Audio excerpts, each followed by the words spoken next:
J'ai 90 jours pour devenir souple. Le problème, c'est que je ne suis pas souple, je n'ai quasiment jamais fait d'exercice d'assouplissement et je n'ai jamais été régulier pour travailler ma souplesse. Et pour maximiser mes chances de réussite et atteindre ces objectifs et vous aider au maximum dans cette quête de souplesse, j'ai contacté une coach en souplesse, Jess, qui va nous aider à atteindre cet objectif. Mais avant de savoir comment faire, il est très important de faire un bilan pour savoir d'où on part, pour savoir où on va et qu'est-ce qu'on va travailler. Et c'est exactement ce qu'on va faire dans cette vidéo. Du coup, premier test, on mesure la souplesse de tes ischio-jambiers, donc les muscles derrière les cuisses, voilà, c'est ça.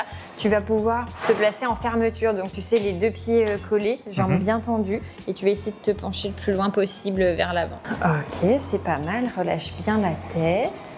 Bien. Alors quand tu fais ça, quand tu le travailles, il faut que tu sois pieds serrés et jambes bien tendues. Mais là c'est bien, ça nous donne un bon point de départ. Bon du coup tu vois, t'es pas très loin du sol. Hein.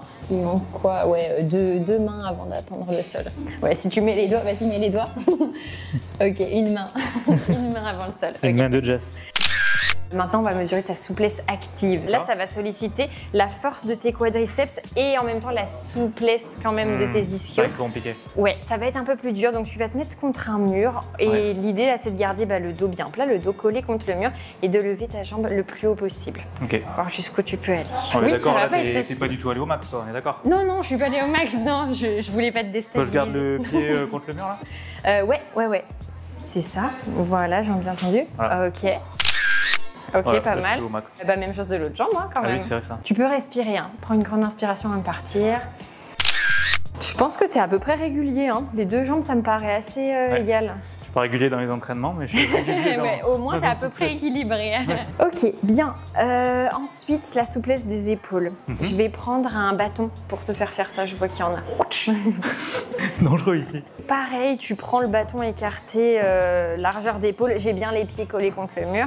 Et là, l'idée, c'est de lever le bâton le plus haut possible. On va voir jusqu'où tu arrives à aller. Largeur d'épaule, ok. Ouais, écarter largeur d'épaule. C'est bien de se donner des repères concrets quand on mesure sa souplesse pour toujours remesurer de la même façon, tu vois. Comme ça, la largeur de... Ouais, ça m'a l'air pas mal. Et vas-y, essaye de monter. Ok, bien, ça va. C'est pas mal, hein? Ouais, bien. Ça tire ou pas? Non, ça va, je suis bien. Bah franchement, pas mal la souplesse d'épaule. Je faisais des trucs comme ça à une époque. Je faisais des trucs... Ouais, c'est pour la mobilité d'épaule, c'est très bien pour s'échauffer. Faire un peu de mobilité et tout, là. Ok. Toujours attendu. Et ben, allons plus loin. J'avoue, je t'ai un peu sous-estimé, du coup. Je pensais pas que t'allais y arriver. Regarde, je suis capable de faire le drapeau là-dessus aussi, comme ça. Ça, c'est pour notre prochain numéro. On sort pas tout de suite. Du coup, niveau supérieur, c'est la dislocation d'épaule. Tu vois ce que c'est Mais oui, ça, c'est dangereux. Ouais, ça fait un peu peur, dit comme ça. Je te montre. Tu vas faire à peine plus écarté que ta largeur d'épaule. Et tu vas essayer de ramener le bâton jusqu'à derrière toi. On va voir à quel niveau tu peux le faire, mais sache que plus tu as les mains écartées, plus c'est facile. Là, c'est très ambitieux, je pense. Écarte un peu plus quand même. Tu vas voir, c'est pas si facile que ça. Ouais, notre but, c'est que tu arrives à faire une dislocation complète quand même. Ah, il faut que j'arrive? Oui. Non. Ok, relâche, c'est pas grave. Vas-y, écarte plus.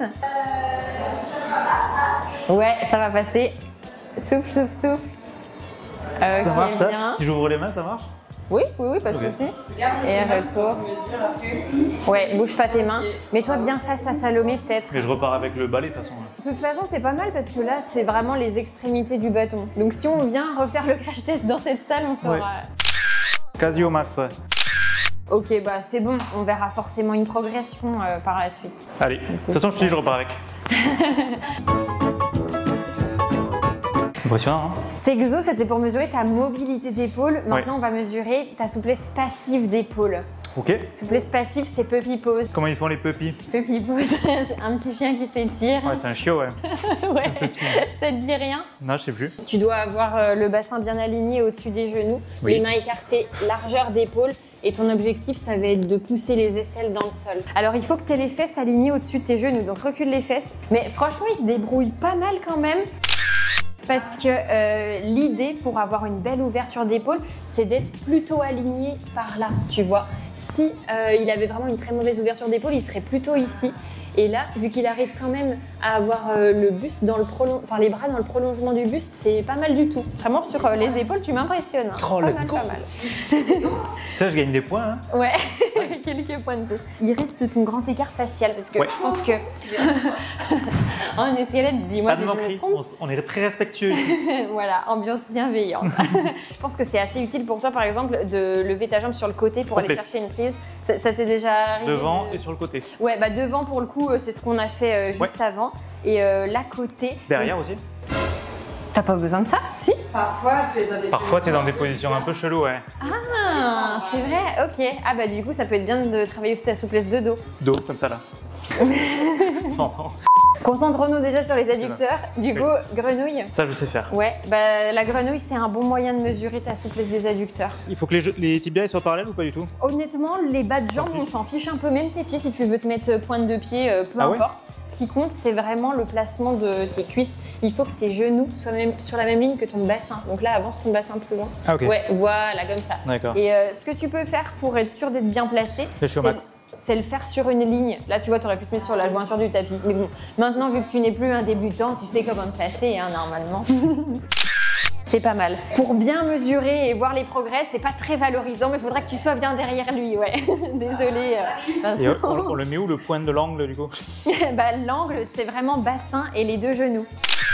Non, c'est pas mal, c'est pas mal. Désolée, hein. Pas très valorisant, mais vas-y, pourquoi pas. Écoute, on est là pour progresser, hein. Faut ce qu'il faut. Là, tu regrettes de m'avoir appelé, non? Non, ça me va. Non, mais je suis désolée, mais c'est vrai que si tu veux vraiment bien mesurer ta souplesse, tu dois te mettre dans des postures qui sont pas forcément très... Mais vas-y, let's go, continuons. Maintenant, souplesse active pour souplesse des adducteurs, comme on se disait juste avant. Le dos bien plaqué contre un mur et tu vas essayer de lever ton genou là le plus haut possible en étant au maximum contre le mur. Tu vois ce que je veux dire? Jambes pliées, c'est plus facile. On va se faire ça déjà, genou le plus haut possible. Ta jambe, elle doit pas aller trop vers l'avant, mais essaye vraiment de te dire que ta cuisse, elle reste collée au mur. Ouais, jambes pliées. Ouvre tes pieds au départ. Ouais, c'est ça. Sans tomber, je suis pas sûre On essaye sans tomber. Ok. Il cède, il triche, ça y est, ça triche déjà. Voilà, carton jaune. C'est à peu près ça. Baisse tes épaules un peu plus. Voilà, détends le haut du corps. Mais c'était ça, c'était bien. J'essaye l'autre côté parce que je commence à avoir une crampe de ce côté. Ah, ok. Commence par contre pied ouvert là sur le côté. Mais j'ai l'impression que je brille un peu comme ça. Bah ouais, reste. Faut que je reste vraiment de face de ouf avec les hanches. Ouais, mais regarde, mets-toi vraiment pied en canard encore. Voilà, c'est ça. Ton bassin, il reste droit. Je garde ma main là pour t'indiquer le bon chemin. Baisse tes épaules. Pourquoi tu montes les épaules comme ça? Parce que je tombe. J'arrive pas à tenir. En fait, je me tiens comme ça par contre. Sinon, ça révèle une petite faiblesse. Non, mais c'est vrai, on va travailler la souplesse active de tes jambes. Ouais, c'est ça, mais par contre, t'as vu comme t'as refermé ton pied là? Bah oui, parce que sinon, je monte pas. Mais c'est pas grave, monte pas haut, mais on mesure ton point de départ. Au moins, t'auras une marge de progression. Baisse tes épaules. Mais tu sais que là, ça me fait une crampe dans la fesse droite, du coup. Comme ça, je peux pas tricher. Ouais, refais-le peut-être de chaque jambe. Hein. Maintiens quand même une seconde pour qu'on ait le temps de voir. Ouais, on va dire horizontal à peu près. Ok. Pousse bien cette hanche là contre le mur. Hein. Tu triches à peine de ce côté. Ouais. Plus dur avec la jambe gauche pour toi. Pas mal, pas mal. Ça va te faire transpirer plus que prévu cette histoire. Ouais, non, mais vas-y, c'est parfait. Un cobra, du coup, pour mesurer ta souplesse de dos. Vas-y. Tu vois ce que c'est ou pas? Complet. Ouais. Je le mets à quel endroit les mains? Voilà, bien proche de tes épaules. Ouais, main sous les épaules, comme ça, c'est parfait. Okay. Sache que jambes serrées, c'est plus dur. Donc, écarte, voilà, largeur de bassin. Okay. T'inspires avant de partir. T'essayes de bien allonger ta colonne. Et voilà, tu souffles, tu repousses. Baisse tes épaules. Alors, si c'est trop dur, avance tes mains à peine plus loin devant.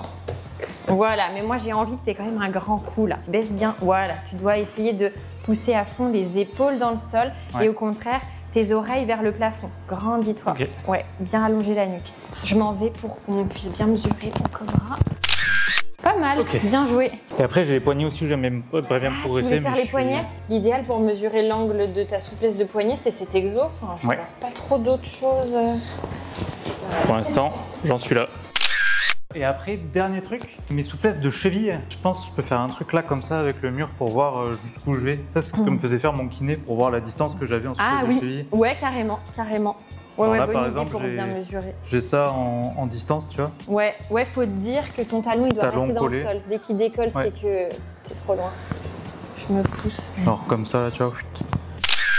Et après, l'autre pied, ça, je le referai avec des vraies distances. Et l'autre pied, tu vois, j'ai une grosse faiblesse là, quand même, en termes de souplesse. Ah oui. Par rapport à l'entorse que j'ai eu là, tu sais, il y a quelques mois. Et j'ai pas encore récupéré de ouf ma mobilité. Sylvain, je sais que tu regarderas cette vidéo. Je m'engage à retravailler mes chevilles, ne t'en fais pas. C'est ton kiné. C'est mon kiné.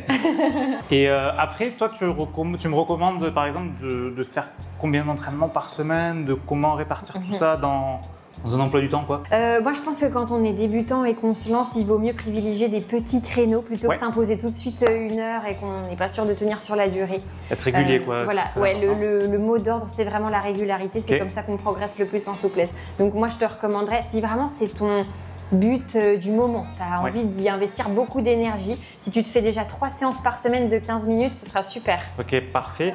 Et ça, les séances, je peux les faire genre via ton app? Il y a des trucs qui sont déjà adaptés à moi ou il y a que des trucs pour les niveaux avancés? Non, t'inquiète, je pense qu'il y a quand même des séances qui peuvent être adaptées à ton niveau. Déjà, il y a une super séance, il me semble, qu'on a filmé ensemble, exactement, spécial pour les grimpeurs.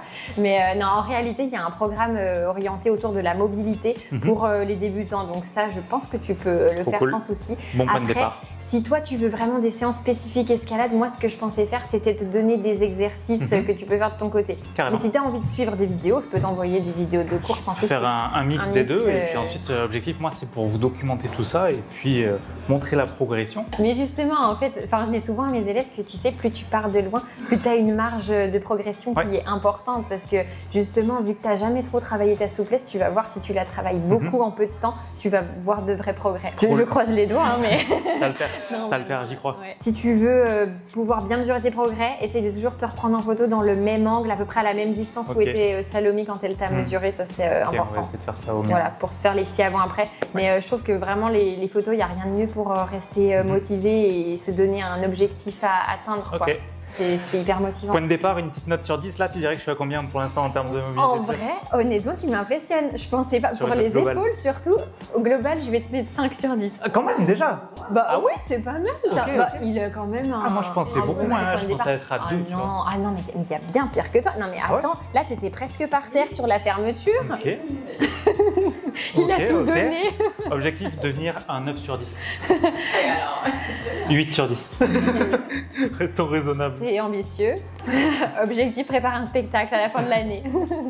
Année prochaine. Année prochaine. Allez, courage. Comme vous voyez, je pars d'une base qui est pas faux folle. La route est longue, il y a beaucoup de choses à faire. Durant les mois qui viennent, je vais vous documenter toute cette progression. Vous pouvez d'ailleurs me suivre sur Instagram pour voir ça un petit peu plus régulièrement ou sinon mensuellement, je pense que je vous ferai une vidéo progression en souplesse pour qu'on voit où est-ce qu'on en est et qu'on refasse un petit peu le point ensemble. Alors abonne-toi à ma chaîne YouTube pour suivre toute cette évolution et progresser toi aussi en souplesse. Et moi je te dis à demain dans une prochaine vidéo.